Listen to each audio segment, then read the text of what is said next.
And now, we bring you the following live press announcement from D.C. Mayor Muriel Bowser. Our regularly scheduled program will resume following the announcement.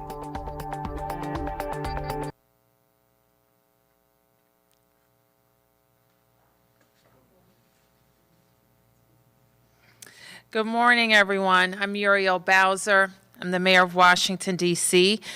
Today, we're going to provide a quick briefing about the district's response to this week's heat emergency and COVID-19. We are in the middle, I don't have to tell you, of some very oppressing and hot days.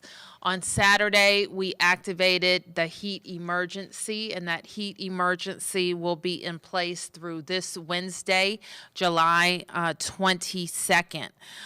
We have been planning, of course, as we do every year, for how we will respond if we have a heat emergency, and DCHSEMA is our coordinating agency to work with all DC government agencies. So we are providing a list of cooling centers that will open today. If you are in the need of a cooling center, you will find one or a couple all across the city in all 8 wards. And the list is here. I'll just read through them. In Ward 1, well, that's actually Ward 4. But let's just say in Petworth, at Petworth Recreation Center, 801 Taylor Street Northwest. In Ward 2, the Volta Park Recreation Center. In Ward 3, the Hardy Recreation Center. In Ward 4, another at the Hamilton Recreation Center. In Ward 5, the New York Avenue Dunbar Recreation Center and Dunbar High School. In Ward 6, Randall Recreation, Seton Elementary, and Watkins Elementary. In Ward 7, the Marvin Gaye Recreation Center, Aton Elementary, and Randall Highlands Elementary School. In Ward 8, at Congress Heights Recreation Center in Patterson Recreation Center. Let me just mention also that the National Weather Service has actually upgraded the heat emergency to an excessive heat watch with the heat index forecast between 110 and 115 degrees. I'm going to pause for a moment and ask Chris Rodriguez to say a little bit more about HSEMA's coordination of heat emergencies and what that means for the district. Thank you, Mayor Bowser. As the mayor had mentioned, she did activate the heat emergency on Saturday. That will run through Wednesday. As of about 20 minutes ago, we are reaching 100 degrees in terms of our heat index today. We expect that to go up to about between 108 and 110 for our heat index today. And just for folks to know, the heat index is a combination of the air temperature and the humidity in the air as well. And despite the fact that it could be, for example, 95 degrees out, the heat index takes into account the humidity. Some of the things that we want to mention is please go to heat.dc.gov. As the mayor mentioned, you can see a list of cooling centers throughout the district, as well as tips for making sure that you stay cool and making sure also that you're looking out for whether it be your family members or neighbors. DCHSEMA will continue to coordinate with the DC Department of Human Services and with Department of Parks and Recreation, DCPS, to make sure that the sites are employing some new measures amidst the COVID-19 pandemic. The first is that anyone entering a cooling center must wear a mask. If you do not have a mask, one will be provided to you. And also working with the DC Department of Health, making sure that those centers also have proper social distancing in place for any residents that might utilize them. So thank you, Mayor. Thank you, Chris. And let's also look out for our neighbors experiencing homelessness. And if you notice someone who is in need of a cooling center, transportation will be provided for them. So please call us at 202-399-7093. 202-399-7093. You may also always call 311 to get in touch with the city. And of course, if you are experiencing a medical emergency, please call 911. Yesterday, we announced that we would be closing the public testing sites in the district that are all outside. The temperatures will be too dangerous for our staff and volunteers at the public testing sites, as well as the grocery sites where patrons and staff are outside. And we will announce when those public testing sites can be up and ready.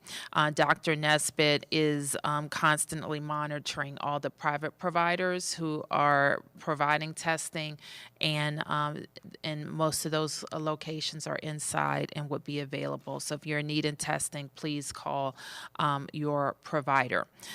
However, meal sites will be open, and the full list of the meal sites are at coronavirus.dc.gov. And once again, residents are encouraged to call their providers if they are in need of a test today or if they're not feeling well.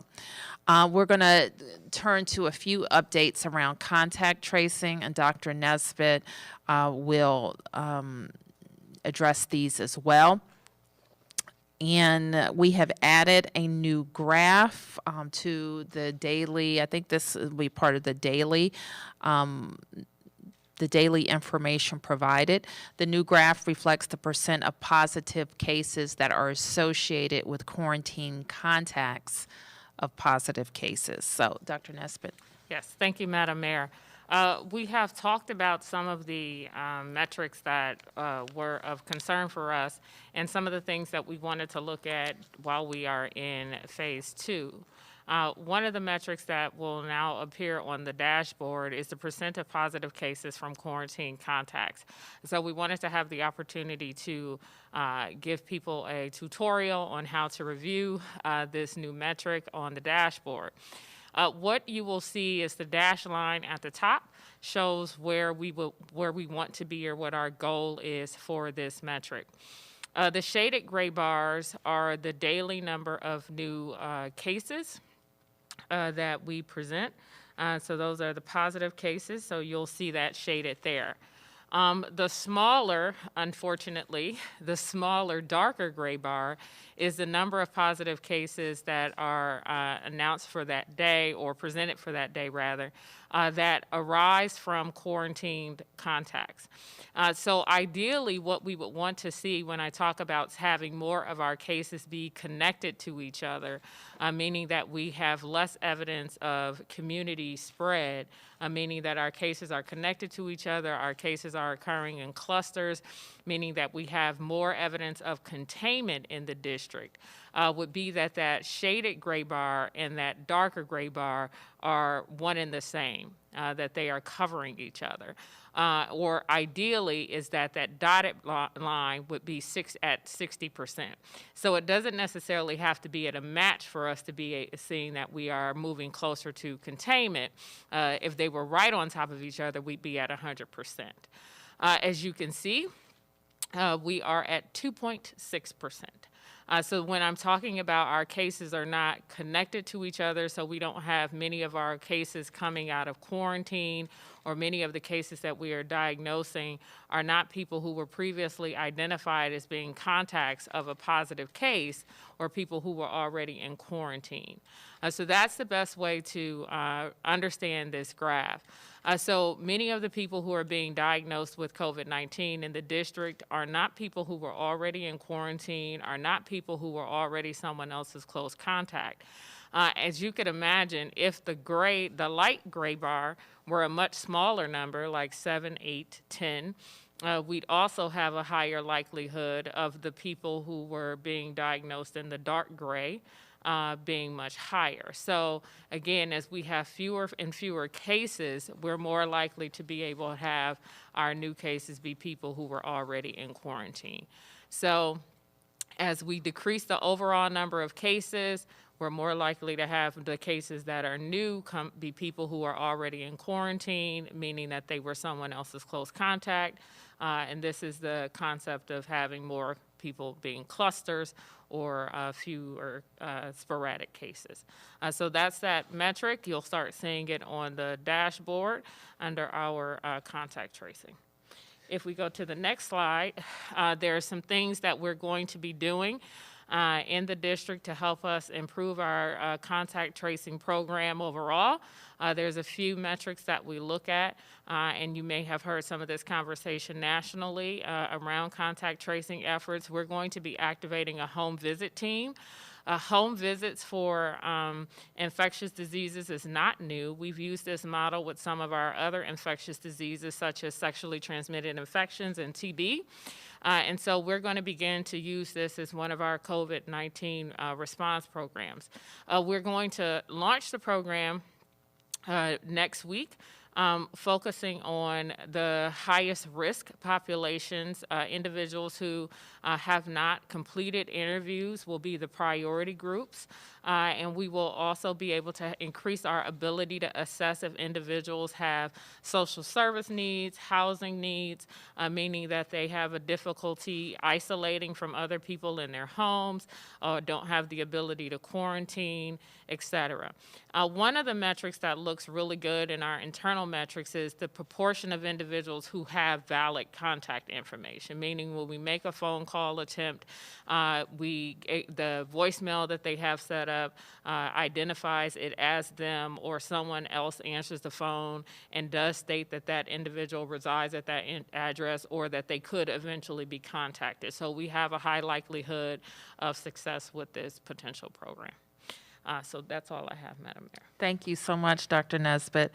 And finally, before we take your questions, we just want to remind everybody of our shared responsibility to protect each other and our city, and a reminder to wear a mask when you are leaving the house. Keep a 6-foot distance from everybody, and choose your activities wisely. And we know those are good reminders. There are others, including staying at home if you're feeling sick, being obsessive about washing your hands, and I'm sure I'm forgetting something other than, did I mention choose your activities wisely? Ask yourself if you really need to go out, or if you really need to be at an activity. So with that, I also want to acknowledge that we've been joined by the City Administrator, Rashad Young, and the City Administrator, our budget team, the CFO, the Council of the District of Columbia have been working overtime on a budget, on a balanced budget. We continue to have some recommendations for the council to improve on the budget that they voted on preliminarily a couple of weeks ago, which we have shared with the chairman of the council. Okay, any questions? Yes, ma'am. It's my understanding that some of the summer programs are outdoors. Can you talk about what you guys are doing to keep those people safe? You understand what? Summer programs outdoors, and with the heat index expected to be what it is, you know, what you're all doing to make sure. You're talking about the recreation programs? Okay, Correct. CA, do you have an update on where we are, Chris? Hi. So in terms of the recreation programs, most of, particularly during the heat emergency, a lot of that will have to be indoors. And also at a lot of our parks and recreation centers, we do have supplies of water, and making sure that anyone who's in those facilities can stay hydrated, because that's really the most important thing. We will not see a break in the weather until probably Wednesday night, when the temperatures will go into the mid-70s. But your question also raises another point, which is it is important to know that throughout the day and then even in the evening, we won't get much of a break over the next couple nights because temperatures will remain in the high 80s to lower 90s. Are you anticipating that any of those participating will have to be sent home due to capacity and social distance measures under COVID? Not at this time. But we are flexible, and the program was designed for the possibility that kids would have to be inside for weather. We were thinking rain, but also heat. So they are designed with small cohorts. Yes. Can I ask another question on testing for Dr. Yes. Nesbitt? There's still complaints that folks are not getting their tests within the 7-day period. We've heard from a number of folks who still say they haven't gotten their tests at all. And we understand you had said that this has to do with the national, or I'm sorry, Mr. Geldart said this had to do with the national issue of a lot of people using the same company to test nationwide. Do you anticipate at any point that we might have to move back to asking those folks who are sick or who are showing symptoms to test instead of anyone who may just need a test or may need to travel to get tested? So I want to make sure I understand your question. Are you asking if it is possible that during a pandemic, we may have to prioritize serving specific populations? Mm-hmm. Yes, it is possible during a pandemic where medical surge may become an option during a pandemic that we may have to prioritize serving specific populations. We're in a pandemic. So the trajectory of a pandemic could change at any given time. That's something that the city is weighing, that city officials are weighing right now? At this point, we have the capacity to provide a test to anyone who needs a test. The turnaround times that we look at on a daily basis, we have every test that was provided to us by any lab, whether it be the commercial lab, the public health lab, hospital labs in a hospital. Those average testing times for today that posted were about 4.5 days. It's important for you all to note that any person who is in a hospital who is tested by a hospital lab, who are the sickest people in our city, they get their test in less than a day. There are commercial laboratories, their turnaround time, some of them range from 7 to 10 days. Our public health lab, which is providing most of the tests to our individuals who live in long-term care facilities where people are older and medically fragile, their test turnaround time is within 48 hours. So we're largely talking about people who could recover at home, who are being tested in mass testing sites, being tested in an outpatient environment by their healthcare provider, who are in this anywhere from 3 to 7 day window, depending on what contract the testing site, whether it be their doctor's office or public testing site, is using, and the volume of tests that come in on that particular day. What is interesting is that it does have an impact on our ability to do some of our public health work. So there's the clinical management of the individual. Is the individual going to, if they're critically ill in a hospital and their COVID status is in question, does it impact their ability to get one of the medical therapeutic interventions that could change their length of stay in the hospital and the one that could change their mortality if their COVID diagnosis is known? Those test results are coming back in less than a day. Is it going to change whether or not they should be isolated or quarantined? Anybody who gets a test should be quarantined. So while your test results are pending, you should be quarantining.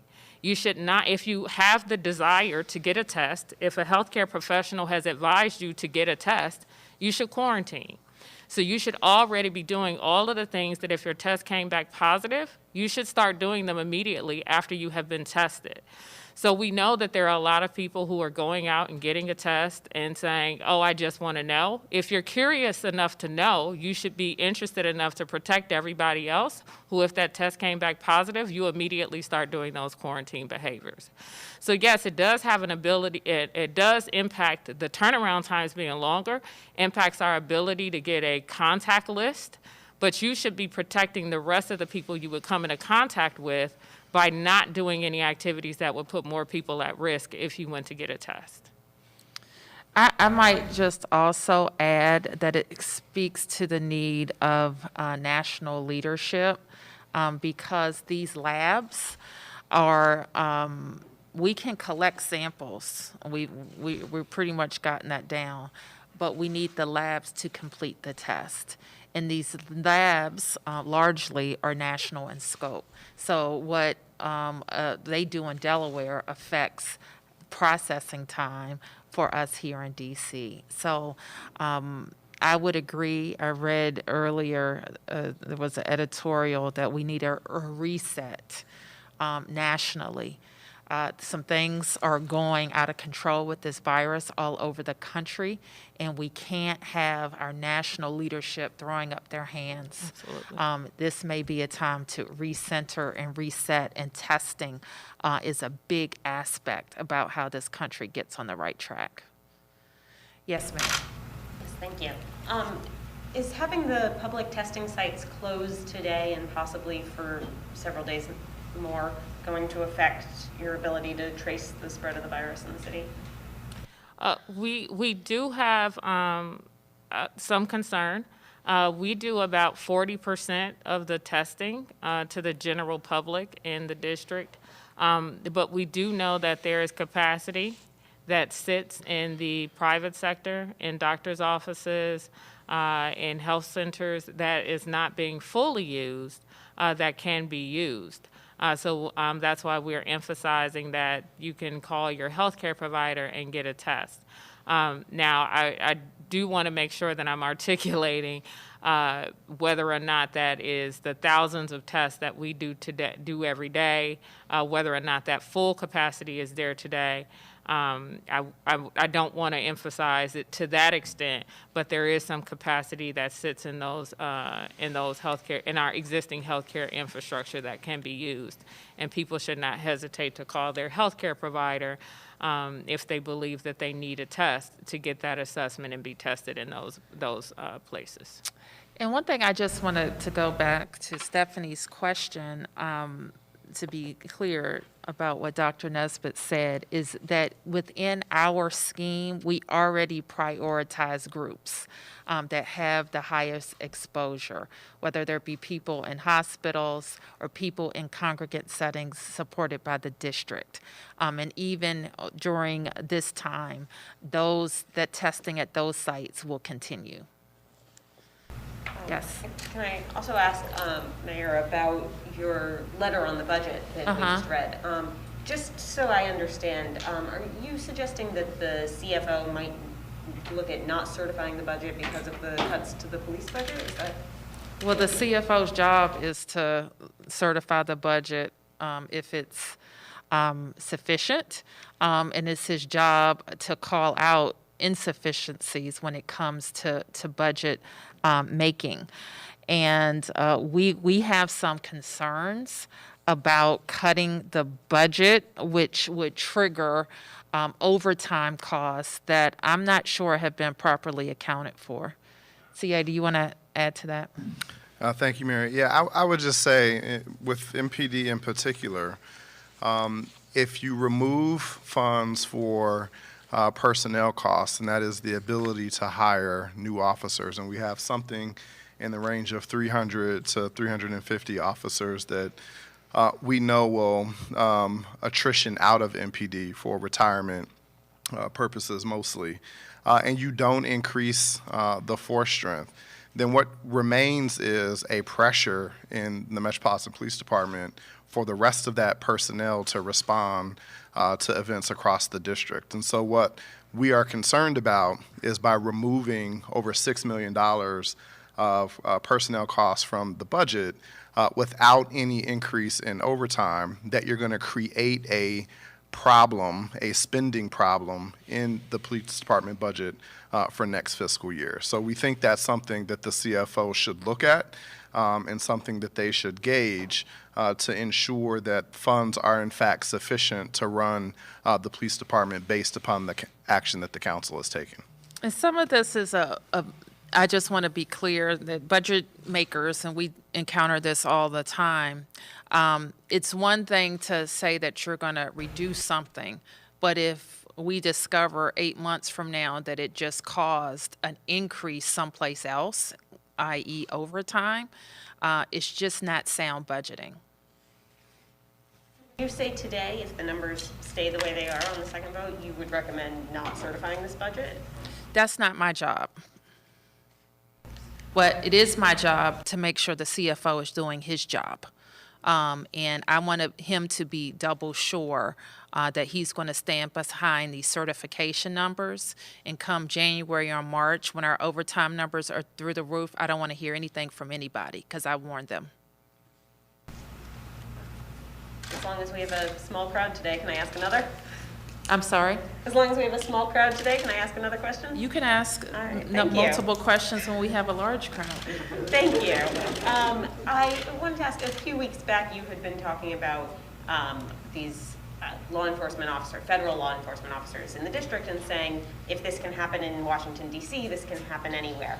And I wanted to ask what you're thinking as you're seeing what's happening in Portland right now.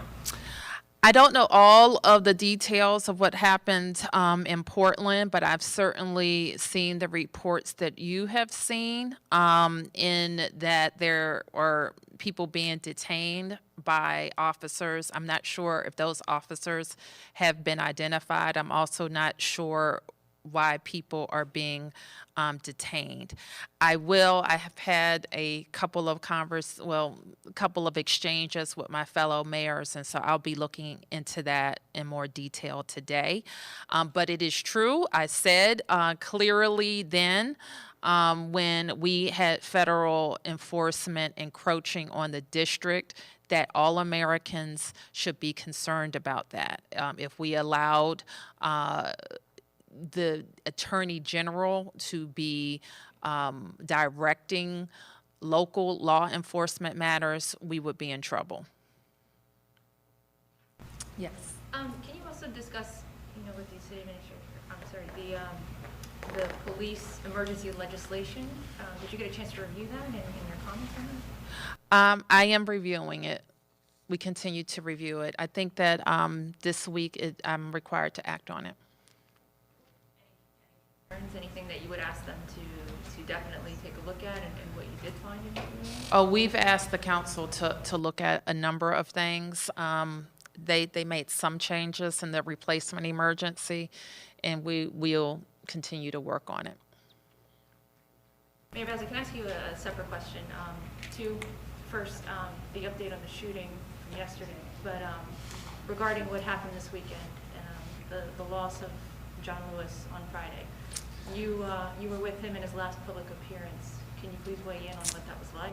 Sure. So I think you've seen from all of the outpouring of messages about John Lewis how impactful his life was, being the youngest speaker at the March on Washington. And he shared with me on Black Lives Matter Plaza. He kind of looked around and he said, that's where I stayed right before the march and looking at the Capitol Hilton. So it was in some ways just a full circle moment that we got to share in. And I think that he was a man who knew that he was in the sunset of his life, but also knew that it was important for him to bear witness to the moment. And that moment in Washington, D.C., just like the moment he had some 50 years earlier for the March on Washington, was important to him. So I'm grateful for his life. I'm grateful just personally that I got to share that moment with him, as well as a pilgrimage to Selma, which was also very powerful for us and a group of Washingtonians who went with us on the pilgrimage to Selma. It is something that I wish for every American, because you will be able to go to places that saw and visit people who are still alive. But we're losing those people, as you can see, who had to put themselves in front of batons and water hoses and vicious dogs and ominous weapons, all because they knew that they shouldn't be terrorized in their own country by police, by the governors, by the law. And that was John Lewis. And I think what was also so remarkable about him is that he did not let that experience embitter him, but actually he embraced his role in the movement up until his death. So we're just really grateful for his life. The follow-up to any updates to the, Unfortunately, Stephanie, we don't have much more to add from what we saw yesterday. What Stephanie is referring to was a brazen shooting that happened mid-evening in Ward 1. And on a commercial strip, a strip that where people were going about their daily lives. We know that 3 men opened fire, it appears, at other men that they were targeting. And we had multiple people shot and one succumbed to his injuries. So the police continue to investigate this matter from people we think who are known to the police and to be involved in a neighborhood conflict.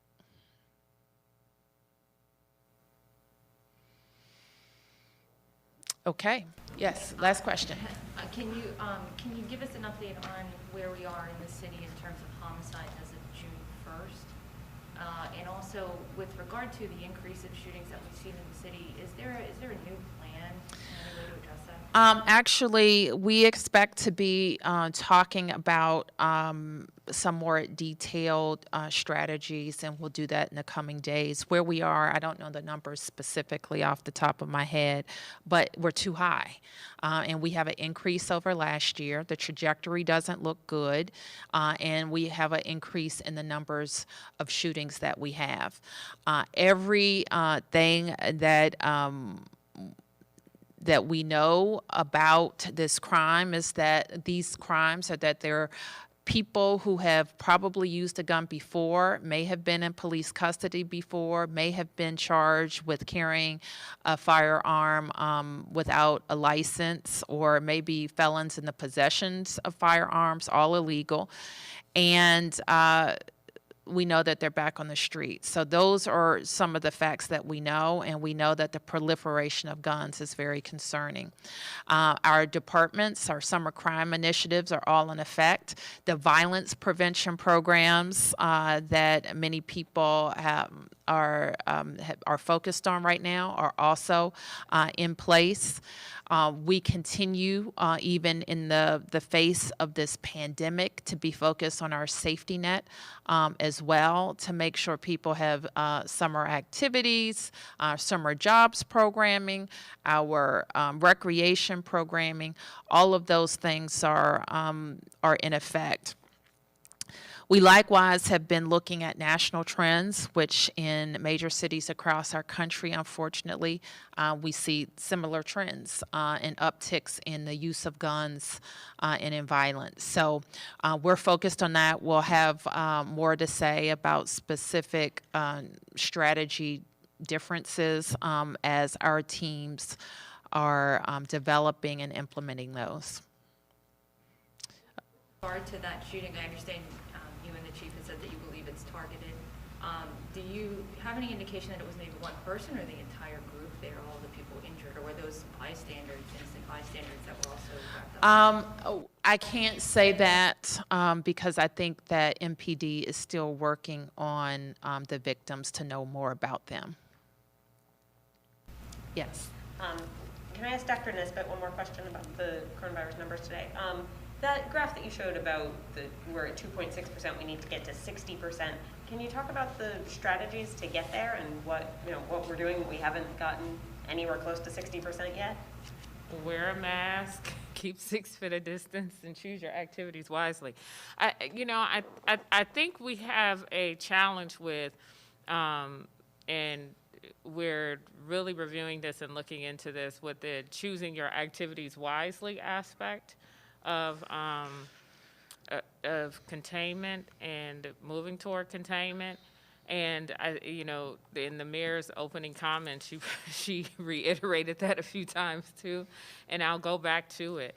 And that even goes to when we're having these gatherings in our private homes and the types of activities that we participate in on a daily basis, the amount of times that we go out to social events, the types of social events that we go to. Very early on, when we were talking about essential activities, we had people thinking about the number of times that they went to the grocery store and, go every 2 weeks. And I think people have gotten very relaxed around those types of recommendations and are almost, maybe now are making a run every day. Oh, I need one item and I'll go to the grocery store. We still need people to be very judicious about choosing their activities and being in that kind of posture. And even with, your travel, your essential travel versus non-essential travel, we want people to be very focused on choosing their activities wisely in a way that they haven't been heretofore. And even when we've given instructions on how to social distance, making sure that people are actually socially distant when they go into these venues. What does that mean? Are you socially distant in the workplace? How often are you wearing your mask? Are you giving space in the elevator cabs?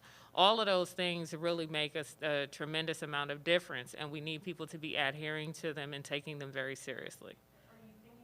New restrictions or bringing back some of the old restrictions to make people do some of that social distancing? Well, we continue to have those discussions, and we'll have those discussions, and we talked a little bit about that Friday, as there were the 3 things that gave us concern, and where there may be some opportunities for intervention.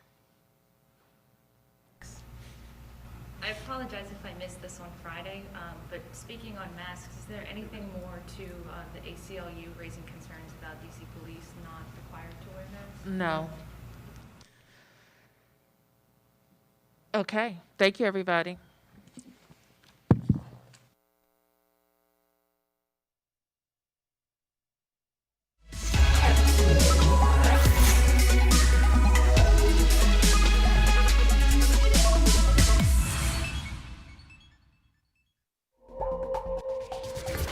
We now return to our previously scheduled program, already in progress.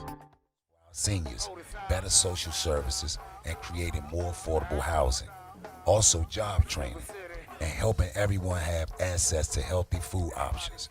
Complete the census online or by phone or by mail. You matter. Get counted. DC.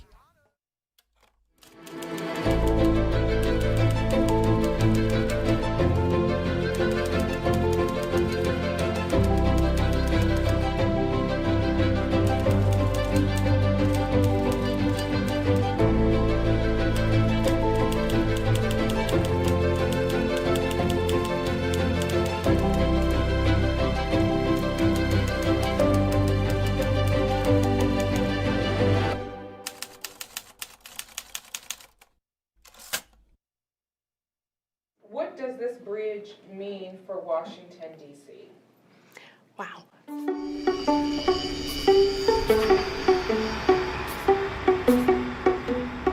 My name is Raadia Cloyd. I'm the office engineer for the Frederick Douglass Memorial Bridge Project.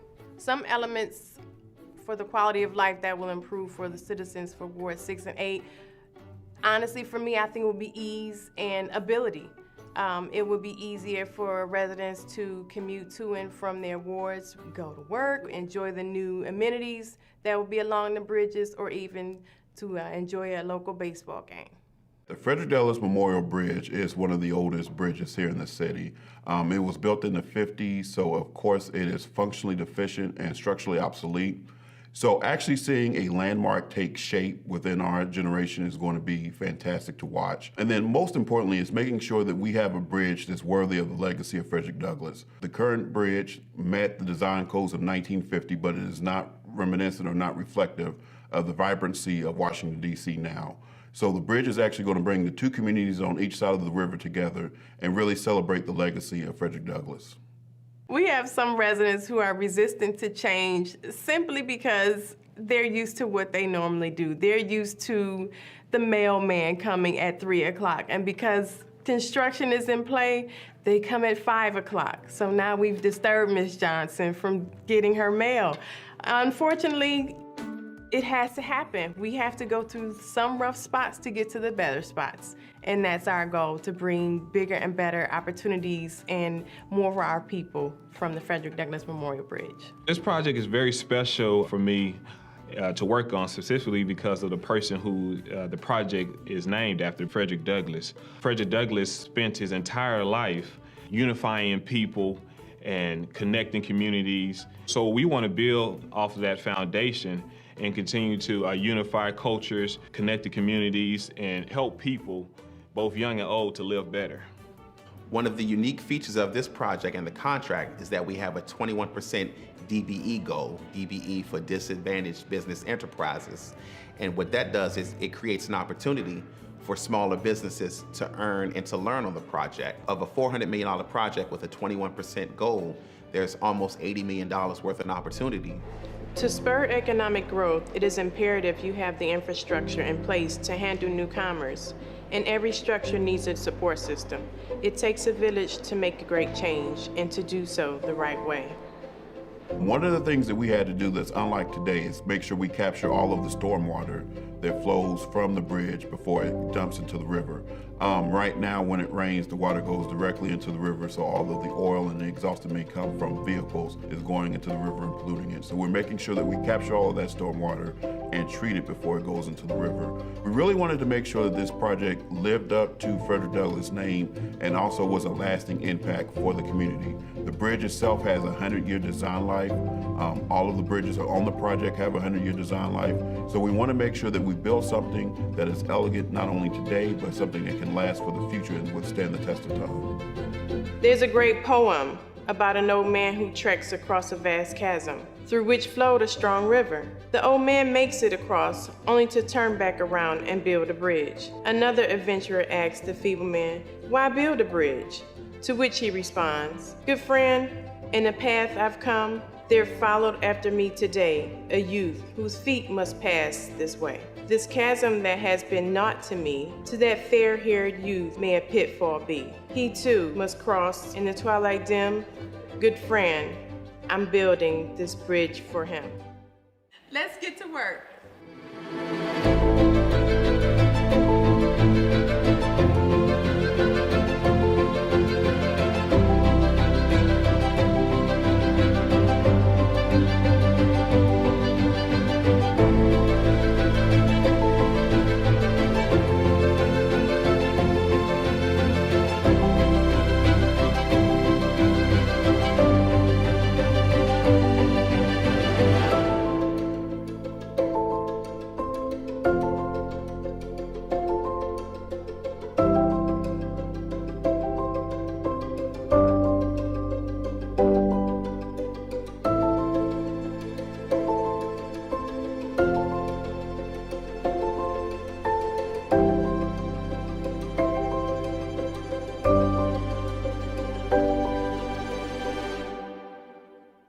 This yellow line makes some Americans less equal.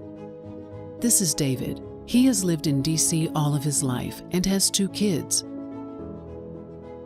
This is his neighbor, Bernardo. He and his family live in Maryland.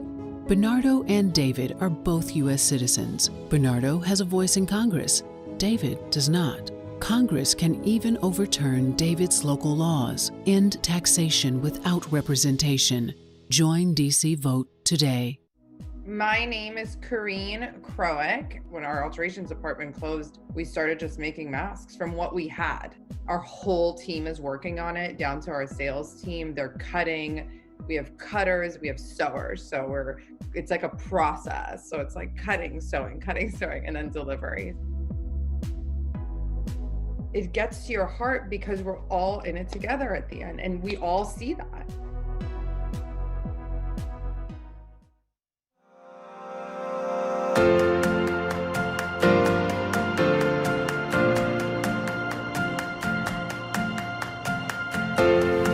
Hello, customers. I want to invite all of you to join us for upcoming